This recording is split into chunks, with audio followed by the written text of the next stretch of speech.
Alright, so recently I've been playing around with dry brushing, and I enjoy the process enough that I decided to spend way too much money on a set of purpose-made high-quality dry brushes, which I'll be using to paint a bone-colored Necron in this video. Straight away, I'm really happy with these brushes. The super dense, round profile of the brush makes it really easy to apply smooth, even coats. The bristles are soft enough that I can afford to be a little bit firm in my brush strokes. What? What? What the? You just broke it. Where'd it go? I don't know. What? How'd you do that? It just flew off. Well, hurry up and fix it. No, seriously, where is it? What? I can't find it. Well, I don't know, it's not on camera. What? So after rescuing his dismembered head from the pile of garbage on my table, I performed some minor first aid, and we're back to business. While I try to use a large brush wherever I can to make things easier for myself, I'm forced to swap to a smaller brush to reach some more awkward areas. I realised that if I want to paint him a bone colour, I'd be better off with a red-brown undercoat than a metallic one, so I redo the base coat in Wordbearer's red.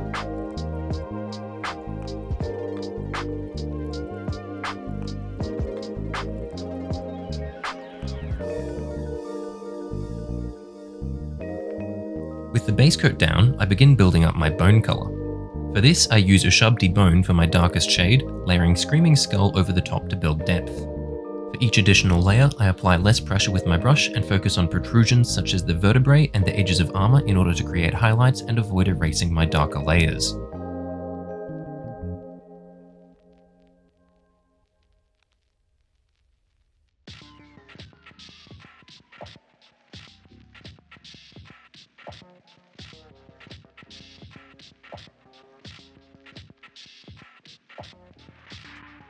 With Earthshade bone and Screaming Skull applied, I come through with a very light application of Corax white to only the most exposed parts of the model to create some super bright highlights.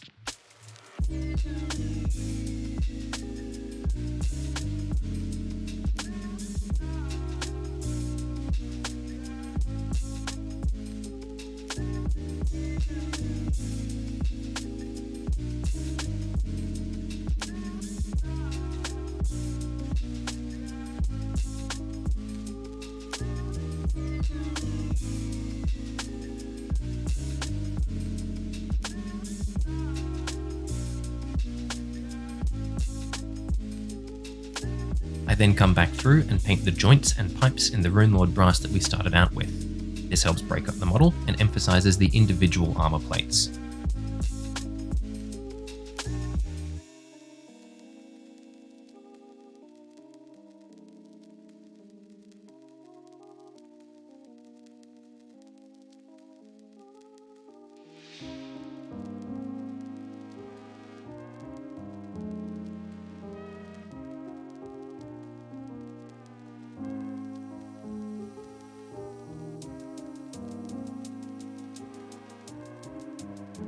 While I have the brass on my brush, I touch the gun up a bit.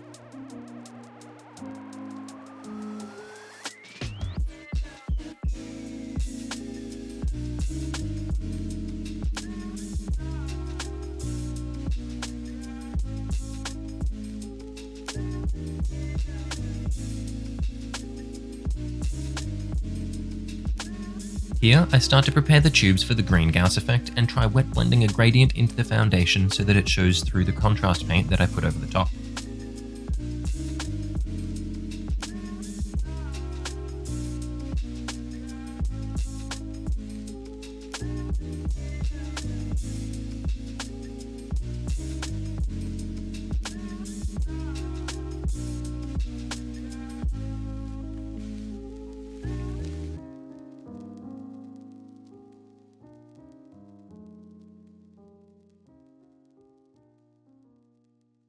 I start with the green contrast in between the vertebrae.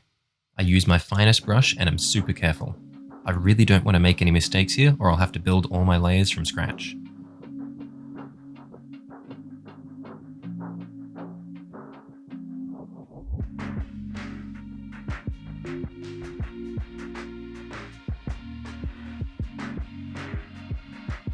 With that done, I move on to the tail.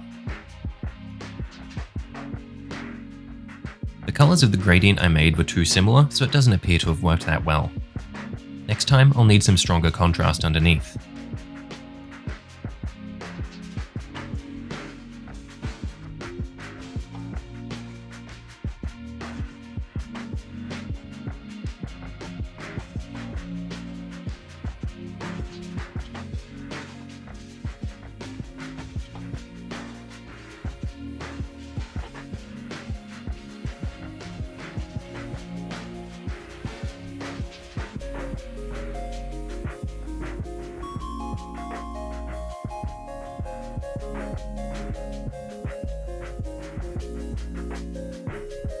I don't try to do anything fancy with the Gauss rifle, as I only have one green colour to work with, and I want this model to be more simplistic than my last one.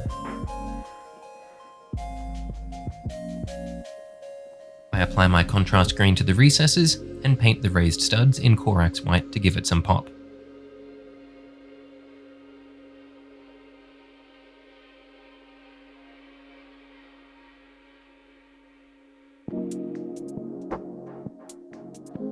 To finish the bone look, I crack out Agrax Earthshade to give a red-brown tint to the armour.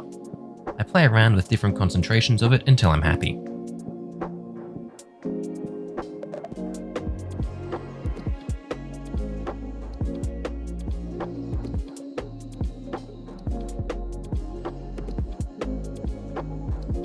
I tint the feet and legs with a stronger tint of brown to make the armour look dirty and suggest shade.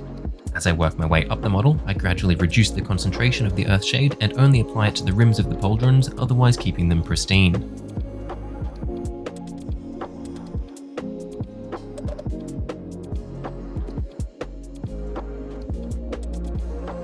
I also apply the Earthshade to the divots in the vertebrae, and I feel like it really helps to give the bone an organic feel.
I finish the body with some touch-ups and final highlights before turning my attention to the gun.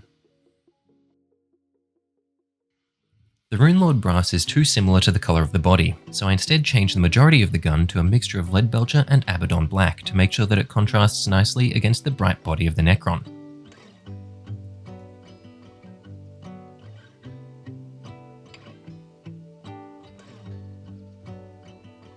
I deliberately don't apply any edge highlights to the black sections because I want the gun to appear to swallow up light, in contrast to the reflective body of the Necron.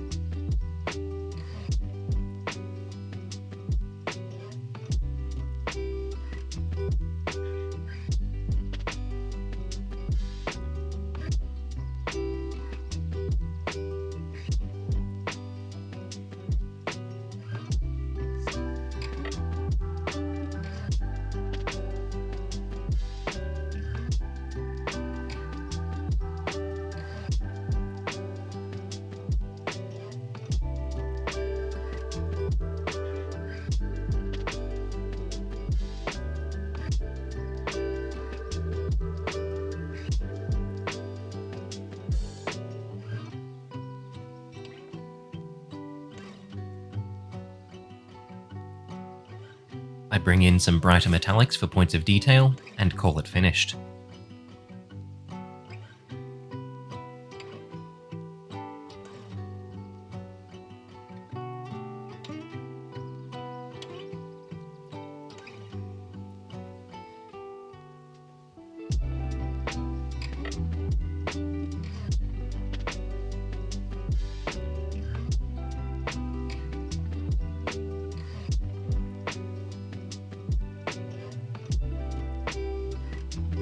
I then come in and stipple Wordbearer's red on the base and apply a grey I mixed over top, but end up not liking it. I redo it with a very thin coat of Agrellan Earth and finish it with Agrax Earthshade and some highlights.